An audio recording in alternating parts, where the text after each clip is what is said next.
Magandang gabi po mga kababayan ko, mga OFW dito po sa Saudi Arabia at maging sa Middle East po. Palagi po tayo mag-ingat dahil medyo may banta po ng kaguluhan po sa gitnang silangan po mula sa lahat po ng gitnang silangan po dahil sa pagtatalo po ngayon ng Israel at saka ng Iran. Pero hindi po yun yung magiging ano ko po, topic ko po ngayong gabi bago ako matulog.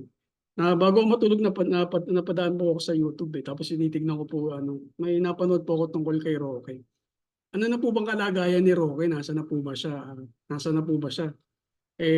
Di ba ang pinakabalita po sa kanya, yung pinaka last update po sa kanya ay nababalita na nireject po yung ano niya. Nireject yung asylum application po niya. So ito po yung balita sa asylum niya, asylum update niya. Ito, share ko po sa inyo. Wait lang po. Pakinggan po natin sabay-sabay. Na pinaglalaan ng Dutch authorities ang kanyang political asylum bid.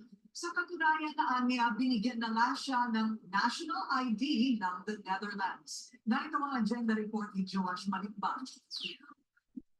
Tapos ng asylum application ni former Duterte spokesperson Harry Roque sa the Netherlands. Ayon yan sa isang kumakalat na Facebook post ng Dutch citizen Pinoy na si Joel Vega. Ayon kay Vega, ibinigay sa kanya ang impormasyon na isang reliable informant. Hindi raw tinanggap ng Dutch Immigration and Naturalization Service ang asylum plea ni Roque at itinurn over sa German immigration authorities. Dutch immigration didn't even initiated the probe or the investigation into these asylum claims.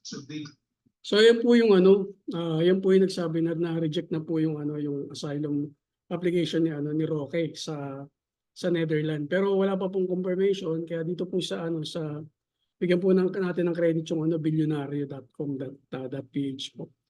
So in-interview po nila si Roque dito at ang pagkakasabi ni Roque ay ganito po. Hindi po. Ito po sabi ni Roque.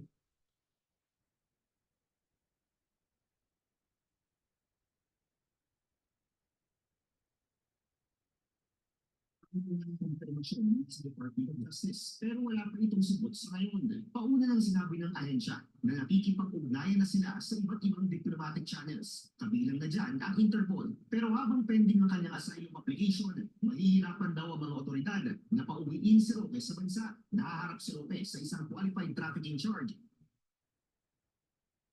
Pero nito ang kanyang national ID mula sa the Netherlands na natakpe, walang katotohanan na ibinigay ng Dutch authorities ang kanyang kaso sa Germany. Yan po yung sagot niya na mali po pala yung na-download ko eh. Natanggap niya kahapon, pero nanindigan si Vega na wala siyang nakikitang ebidensya mula kay Roque na mali ang impormasyon na kanyang sinabi. He broadly claimed that he received the document or card on June 11, which was like a few days ago. But that to me, in my opinion, that's a bit strange because it doesn't take too long if you have been interviewed by the assigned authorities, if ever there is. So yung argument po niya, yung argument po, sabi niya ni Harry Roque, wala po daw katotohanan po na na-reject po yung asylum niya sa Netherlands. Kasi meron nga po siyang yung card, residence card po ng Netherlands. Parang sa Saudi Arabia, di ba meron po tayong ikama para makapanatili po tayo rito. Pero tinignan ko yung Facebook account hindi naman Facebook account, yung activities ni Roque sa sa YouTube niya. So ito yung screenshot ko lang .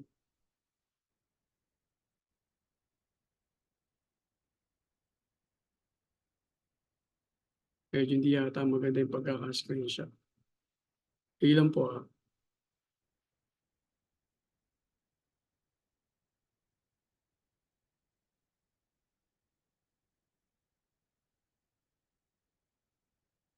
So yan, tinignan ko yung yung YouTube account niya. Mga live po yan eh.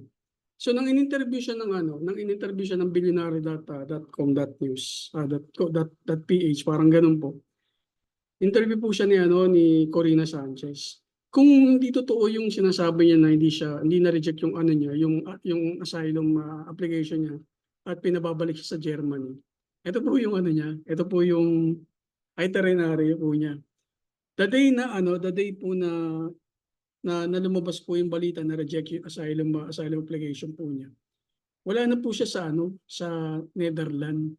Kasi nang ini-interview po siya ni Corina, ang tanong po sa kanya, nasa na po si nasa ka na, kumbaga parang ganun pagkakasabi sa kanya. Nasa Luxembourg daw siya. Ang Luxembourg, kung titignan niyo po sa mapa, sandali, pakita ko po yung mapa ng Luxembourg. Luxembourg muna. So kung titignan mo po yung mapa ng Luxembourg,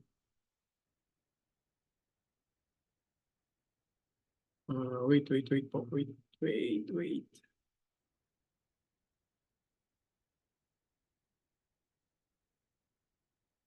So kung titignan niyo po yung mapa ng Luxembourg, dito po sa dinownload ko para mas madali.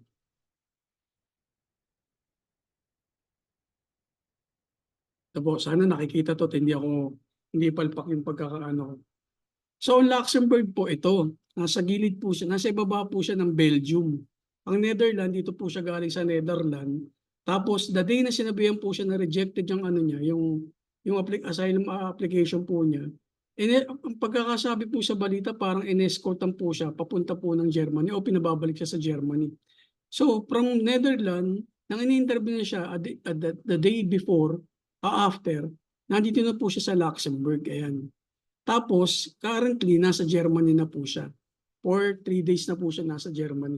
Diba ang weird, sabi niya, hindi po daw na-reject yung yung asylum application po niya. Pero nandun na po siya nandun na po yung itinerary niya. Kasi kung titignan po natin yung ginawa, yung itinerary po niya itinerary niya po dito sa YouTube po niya, ng 3 days ago, nasa Luxembourg na po siya. Pagtapos siya sa Luxembourg, umatin lang po siya na Father's Day po rito sa Luxembourg po, sa Marino, nakapag-meet and greet po siya sa mga OFW. And then after 2 days po yata sila doon. So 2 days po sila doon. And then after 1 day, kahapon po siguro to, nandun na po siya sa Germany for 2 days na po siguro. Tapos ang weird lang, kasi yung pinakahuling video niya, yung gumamit ng account niya, dinownload ko rin yun Nadali lang po Yung pinakahuling gumamit ng account niya, ito po, may interview na May hapon, Ayan. welcome back sa Naked Together with Your Family. Wait. Kung May interview po yung account ni Harry Roque kay Congressman Pulong, kasama po yung 2 anak niya at saka yung asawa niya. Yaman po nila, di ba? Kasi parang linggo-linggo yata, iba-iba po yung batch po na dumarating po ng mga kamag-anak ni Duterte. Siyempre, tatay po yun. Kaya kailangan po nilang puntahan. At meron na rin po kahit papanong pasyal po. So nakita niyo po na, I hope you can see the screen, na may interview po si Pulong doon po sa account po ni Roque. Pero hindi na si Roque yung nagsasalita. Mapakinggan po natin.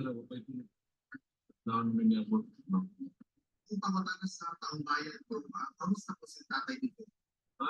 Karon pagsunod mo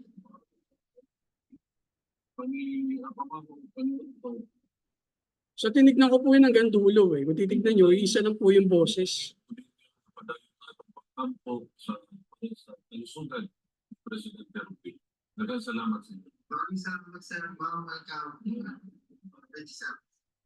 So ayan po yung pinakahuling vlog niya. Pero hindi na po si Roque yung gumagamit. Siguro, conspiracy ko lang po ito ba? Siguro lang po baka pinapagamit po yung account ni Roque sa iba. Para kunyari, nandun pa rin po siya kunyari, hindi pa rin po talaga rejected po yung asylum application po ni Roque. Pero baka currently, nasa na po talaga siya. Nasa Germany na po siya. Inaayos po niya yung papeles niya. As per yung balita po ng parang nag-leak yung balita ng isang yung Filipino-Dutch na nagsabi na rejected nga po yung application po niya. So, nakakaawa din po si Roque kasi si Roque po isa po yan sa magagaling po natin magagaling po nating lawyer sa Pilipinas. Eh. Parang lalaking Miriam, ano yan, Miriam Santiago po. Tama, Miriam Santiago po. Kung nakakaawa lang po siya kasi sa kabila po ng katalinuhan niya, hindi po niya nagamit yung katalinuhan niya sa tama. Kasi tinatakasan niya po yung ano yung mga complaint po sa kanya. Tinake po siya ni Gloria Macapagal-Arroyo, di ba? Si Gloria, pinilit mang umalis pero hinap po niya yung kaso niya po rito sa Pilipinas for almost 8 years. Parang almost 8 years po yun eh. Hindi po siya nag-pledge ng guilty. Kasi kung magpe-pledge po siya ng guilty, edi inamin niya na rin po na meron po siyang ginawa na parang illegal o ng corruption. So hindi po siya nag-pledge ng kahit ano. So nung nakalaya po siya, yung na-dismiss po yung kaso niya, wala po siyang kaso na convict o parang ganun po. Hindi rin po siya sasabihin na acquittal, parang ganun. Pwede na rin po sabihin na acquittal kasi nakalaya po siya, acquit po siya. Pero wala po siyang kaso. Parang wala po siyang kaso sa police, parang ganun po ba. So, daig din po siya ni Leila de Lima. Si Leila de Lima, kahit na tambak-tambak yung kaso po sa kanya against illegal drug, napatunayan po niya na ano po siya, inosente po siya sa binibintang po sa kanya. Lahat po ng mga naging ebidensya, fabricated po ng ni Digong. Kasi yun po yung gusto ng tao eh. Gusto rin po ni former president na makakulong po siya eh. Kasi nga po, during the time na mayor pa lamang po siya, meron na pong complaint ang human rights. Meron pinaimbestigahan na po talaga siya in the leadership of Miss Leila de Lima. Human rights lawyer pa lang po siya noon eh. Pinaimbestigahan na po talaga yung Davao Death Squad. So na naging DOJ po siya at naging senator po siya, mas lalong uminit po yung yung balitaktakan nila dito Duterte. Kaya galit na galit si Duterte sa kanya, pagkaupo pa lang, talagang ano-ano pa paninira po sa kanya. At yung nakaupo na, talagang nang inumpisahan po nila, kung napansin niyo po, parang unang taon pa lamang po, meron na po talagang yung investigasyon po sa Double Death Squad na talagang pinatay po ng Senado po yun eh. Kahit na maraming ebidensya po si De Lima at si Trillanes, talagang pinatay po yung kasi masyadong powerful po dating that time si Pangulong former President Rodrigo Duterte. So dinig din po siya. Lalaki po talaga sila Bong Revilla at si Jingo Estrada.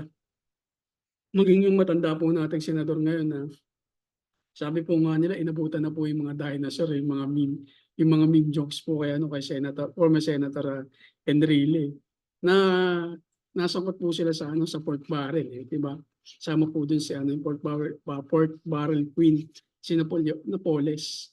So lahat po yun sumabit po sila nung kahit si Joel Villanueva nasangkot din po yun sa pork barrel. Kanilang po yata during the time ni Noynoy. Pero lahat po yun, maliban po kay Joel, inarap po lahat po nila ng kaso. Inarap po na sa Philippines lahat po ng kaso nila. Kasi napalaya po sila.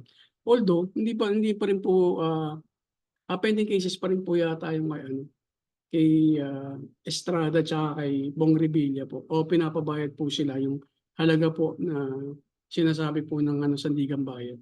Si Roque, sa kamila po nakatalinuhan po niya, ayun, nandun po siya, nagtatago po sa Hindi po daw siya nagtatago, nagsiklam po siya ng asylum kasi siya, parang may political persecution po siya. Pero ay naman po niya lusutan po yun. Tsaka kung talaga naman po wala siyang ginagawa, bakit?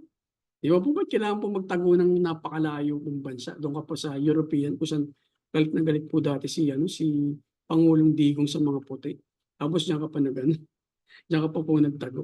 Sana harapin na lang niya yung kaso po niya sa Pilipinas. Para at least kahit pa paano nakakulong siya, kung makakulong man po siya, kasama niya po yung pamilya niya, tsaka yung mga anak po niya, di ba po ba? Kaysa naman nasa ibang bansa siya, ang kasama niya lang po talaga ay palaging chismosa. Si chismosang mahalika na may pending cases din po. Di ba? Parang sabi nga po nila, tell me who your friends are and I will tell you who you are. Sabi yung gano'n. Parehas po kasi sila kaya gano'n po talaga nangyari. Yung meron pa nga isang di ba, idiom na birds of the same feather flocks together. So, yun nga. Si Maharlika, tsaka si Roque, talagang bagay na bagay talaga sila. Well, anyway, yan lamang po at magandang gabi po sa ating lahat. Pinilit ko pong huwag magsalamin para at least makita nyo naman po. Masabi naman po na medyo malinaw ang mata ko pero hindi ko po kaya. Hindi ko po kayang tumingin sa screen. Sige po, magandang gabi po at peace sa ating lahat.